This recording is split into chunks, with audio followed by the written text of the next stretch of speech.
할렐루야. 오늘 함께 읽으실 말씀은 마태복음 10장 16절부터 23절까지 말씀입니다. 마태복음 10장 16절부터 23절까지의 말씀을 다 같이 합독하겠습니다. 보라, 내가 너희를 보내니 양을 이리 가운데로 보낸과 같도다. 그러므로 너희는 뱀같이 지혜롭고 비둘기같이 순결하라. 사람들을 삼가라. 그들이 너희를 공회에 넘겨주겠고 그들의 회당에서 채찍질 하리라. 또 너희가 나로 말미암아 총독들과 임금들 앞에 끌려가리니 이는 그들과 이방인들에게 증거가 되게 하려 하심이라. 너희를 넘겨줄 때에 어떻게 또는 무엇을 말할까 염려하지 말라. 그때에 너희에게 할 말을 주시리니 말하는 이는 너희가 아니라 너희 속에서 말씀하시는 이 곧 너희 아버지의 성령이시니라. 장차 형제가 형제를 아버지가 자식을 죽는 데 내주며 자식들이 부모를 대적하여 죽게 하리라. 또 너희가 내 이름으로 말미암아 모든 사람에게 미움을 받을 것이나 끝까지 견디는 자는 구원을 얻으리라.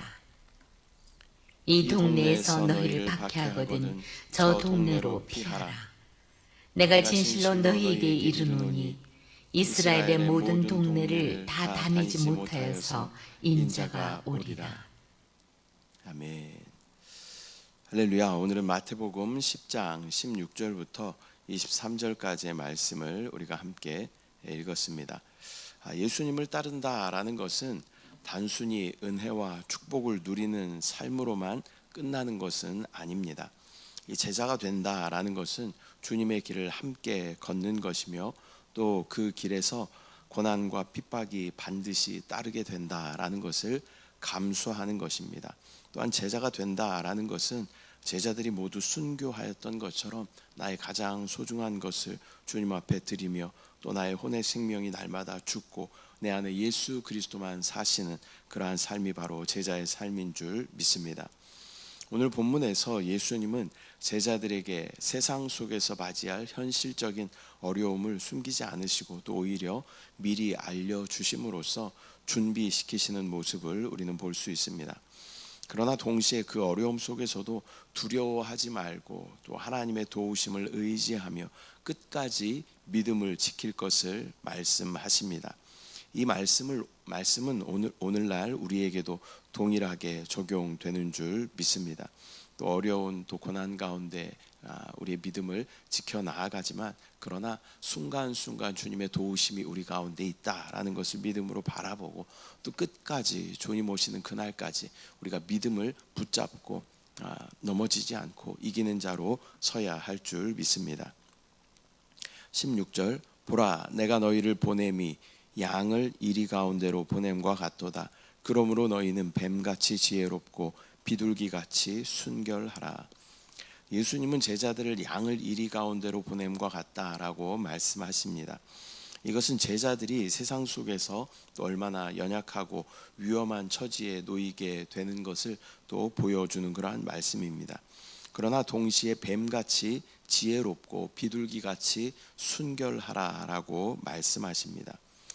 제자는 세상에서 순진무구하게 당하기만 해서는 안 됩니다. 지혜가 우리 가운데 필요하다. 그 지혜를 가지고 또 모든 상황을 잘 대처해야 하는 것입니다. 동시에 그 지혜가 교활함이 되지 않도록 순결함을 지켜야 합니다. 뱀같이 지혜롭기만 하다면 우리는 교활한 자가 되는 것입니다. 그러나 이 두 가지는 따로따로 있는 것이 아니라 뱀같이 지혜로울 뿐만 아니라 비둘기같이 순결해야 한다. 두 가지가 동시에 우리 가운데 있어야 한다라는 것을 우리 가운데 보여주는 것입니다. 또 비둘기같이 순결하기만 하다면 또 이 세상에서 또 많은 어려움 가운데 대처하지 못하고 또 그 가운데 휘둘리게 되는 것입니다. 17절 사람들을 삼가라. 그들이 너희를 공회에 넘겨주겠고 그들의 회당에서 채찍질하리라. 예수님은 제자들이 사람들에게 넘겨져 공회에서 채찍질을 당할 것이다 라고 경고하십니다. 이 신앙을 지키다 보면 세상의 제도와 또 권력 앞에서 억울한 일을 당할 수도 있는 것입니다. 그러나 이런 상황조차도 주님의 계획 안에 있음을 우리는 믿어야 합니다. 제자는 억울한 상황에서도 믿음을 굳건히 지켜야 하는 그러한 사람입니다. 18절, 또 너희가 나로 말미암아 총독들과 임금들 앞에 끌려가리니 이는 그들과 이방인들에게 증거가 되게 하려 하심이라. 제자들이 총독들과 임금들 앞에 끌려가는 것은 단순한 불행이 아니라 또 이방인들에게 복음을 증거할 기회가 됩니다. 또 이 말씀을 보게 되면 사도 바울이 처한 그러한 모습들을 보게 되는 것이죠. 로마 총독 앞에 서는 그의 모습, 또 로마에까지 가게 되는 그의 모습도 이렇게 보여지게 되는 것입니다. 하나님은 제자들이 당하는 어려움을 통해서도 하나님의 영광을 드러내십니다. 그러므로 신앙의 시련은 단순히 고난으로 끝나는 것이 아니라 복음의 통로가 될 수 있다라는 것을 우리는 반드시 기억해야 할 줄 믿습니다. 19절, 너희를 넘겨줄 때에 어떻게 또는 무엇을 말할까 염려하지 말라. 그때 너희에게 할 말을 주시리니. 예수님은 제자들에게 무엇을 말할까 염려하지 말라라고 말씀하십니다. 이것은 사역자가 준비할 필요가 없다라는 그런 말씀이 아니라 두려움 속에서도 성령께서는 반드시 우리 입술 가운데 성령의 말씀을 넣어 주시기 때문에 그것을 말해내면 되는 것입니다. 복음을 위해 핍박당하는 그러한 상황 속에서도 하나님은 제자들의 입술을 통해서 역사하시고 복음을 전파하실 그러한 기회로 삼으시는 줄 믿습니다. 20절, 말하는 이는 너희가 아니라 너희 속에서 말씀하시는 이 곧 너희 아버지의 성령이시니라. 말하는 이는 너희가 아니라 너희 안에 계신 아버지의 성령이시다. 이 말씀은 제자들이 홀로 싸우는 것이 아님을 보여주는 그런 말씀인 줄 믿습니다. 또한 우리 가운데 임마누엘 하셔서 우리와 세상 끝날까지 함께 하시는 성령께서 우리 가운데 함께 하시며 또 제자들과 함께 하시며 적절한 순간에 필요한 지혜와 말씀이 나오도록 전파되도록 성령께서 도우신다라는 그런 놀라운 위로의 말씀인 줄 믿습니다. 제자는 자기 힘으로 사역하지 않고 성령의 도우심 속에서 말하고 행하는 사람이 바로 제자입니다. 저와 여러분이 제자라면 내 뜻과 내 방법, 내 어떤 경험을 신뢰하는 것이 아니라 우리 안에 성령이신 날마다 새로우신 성령을 우리가 믿음으로 바라보고 성령의 인도하심 가운데 온전히 순종하며 따라가야 하는 줄 믿습니다. 그렇게 사는 사람을 제자라고 말씀하고 있는 것입니다. 21절, 장차 형제가 형제를 아버지가 자식을 죽는 데 내주며 자식들이 부모를 대적하여 죽게 하리라. 가장 가까운 관계마저도 깨어지는 그런 핍박이 있을 것이다 라고 말씀하십니다. 형제가 형제를 또 아버지가 자식을, 자식이 부모를 대적하는 그러한 상황이 일어난다는 것입니다. 이것은 복음이 인간의 관계보다 더 본질적인 결단을 요구한다라는 것을 보여줍니다. 복음은 때로는 가족보다 더 우선하는 선택이 되어야 하는 것입니다. 또한 이 말씀은 마지막 때에 나타날 그러한 모습을 또 우리 가운데 보여주는 것입니다. 22절 말씀, 또 너희가 내 이름으로 말미암아 모든 사람에게 미움을 받을 것이나 끝까지 견디는 자는 구원을 얻으리라. 제자들은 모든 사람에게 미움을 받을 수 있습니다. 그러나 예수님의 이름 때문에 미움을 받는 것은 부끄러운 일이 아니라 영광스러운 그러한 일인 것입니다. 그리고 끝까지 견디는 자가 구원을 얻는다라고 말씀하십니다. 이 말씀은 신앙이 일시적인 그러한 여정이 아니라 끝까지 믿음을 지키는 인내임을 강조합니다. 신앙을 달리기의 마라톤으로 많이 비유하는 것이죠.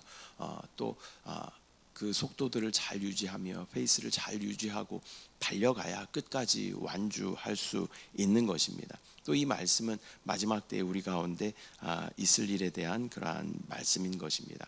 끝까지 또 우리가 예수 그리스도의 이름으로 말미암아 많은 사람들에게 또 미움을 받고 또 많은 사람들이 우리를 대적하겠지만 그것에 우리가 굴하지 않고 끝까지 그 믿음을 지키는 이기는 자들은 놀라운 구원의 은혜에 참여하게 되는 줄 믿습니다. 23절, 이 동네에서 너희를 박해하거든 저 동네로 피하라. 내가 진실로 너희에게 이르노니 이스라엘의 모든 동네를 다 다니지 못하여서 인자가 오리라. 예수님은 제자들이 한 성에서 핍박을 받으면 다른 성으로 피하라라고 말씀하십니다. 이것은 신앙의 담대함이 무모함과는 다르다라는 것을 보여주는 것입니다. 불필요하게 고난을 자초하지는 말아야 합니다. 지혜롭게 대처해야 하는 것입니다. 또한 시간의 한정이 있기 때문에 그 시간을 또 효율적으로 사용하는 것이 필요하죠. 우리가 복음을 전할 때도 마찬가지입니다. 한 사람을 또 나의 마음에 구원할 자로 여기며 또 기도하면서 그 사람에게 복음을 전하지만 시간이 오래되었음에도 여전히 복음에 강팍한 그러한 사람들이 있는 것이죠. 그렇다면 우리는 다른 사람들을 또 찾아내어서 또 구원받게 하는 것이 영적인 지혜인 줄 믿습니다. 동시에 인자가 올 때까지 이스라엘의 모든 성을 다 다니지 못한다라는 말씀은 복음 전파가 얼마나 크고도 긴 사역인지를 우리 가운데 말씀하여 주시는 것입니다. 또 이 마태복음은 예수님의 제자들에 대해서 이렇게 포커스를 맞춰서 말씀하지만 다른 복음서인 마가복음에서는 이러한 같은 내용을 가지고 또 종말론적인 그런 주님 오시는 그때 초점을 맞춰서 기록하고 있는 것들을 우리가 보게 되는 것입니다. 그래서 주님이 오시는 그때에 우리가 이 동네에서 너희를 핍박하거든 저 동네로 피하고 또 끝까지 복음을 지키는 그러한 모습이 우리 가운데 필요하다. 모든 동네를 다 다니지 못하여서 주님께서 다시 오신다라고 말씀하시는 것입니다. 오늘은 마태복음 10장 16절부터 23절까지의 말씀을 우리가 함께 나누었습니다. 오늘의 말씀은 제자의 길이 결코 쉽지만은 않다라는 것을 우리 가운데 말씀하여 줍니다. 그러나 그 제자의 길을 선택하는 것은 헛된 것은 아닙니다. 제자는 세상 속에서 지혜와 순결을 함께 지켜야 한다라고 말씀하십니다. 핍박은 두려움의 이유가 아니라 복음을 증거할 기회가 된다라고도 말씀하십니다. 뭐 끝까지 견디는 자가 구원을 받게 되는 것입니다. 여기서 이제 구원은 혼의 구원을 의미하는 것이겠죠. 끝까지 세상 가운데 마음을 빼앗기지 않고 또 우리 안에 또 내주하시는 그리스도에 대한 정확한 인식을 가지고 성령 안에 온전히 침례되어지며 또 우리 안에 기름 부으심에 온전히 순종함으로 끝까지 이 믿음을 지키는 자는 승리하게 되는 줄 믿습니다. 그러므로 우리는 어려움과 고난 속에서도 두려워하지 말고 성령의 도우심을 의지하며 끝까지 믿음을 지켜야 하는 줄 믿습니다. 우리 믿는 자들의 태도는 죽어봤자 천국이다라는 그러한 믿음이 우리 가운데 있어야 됩니다.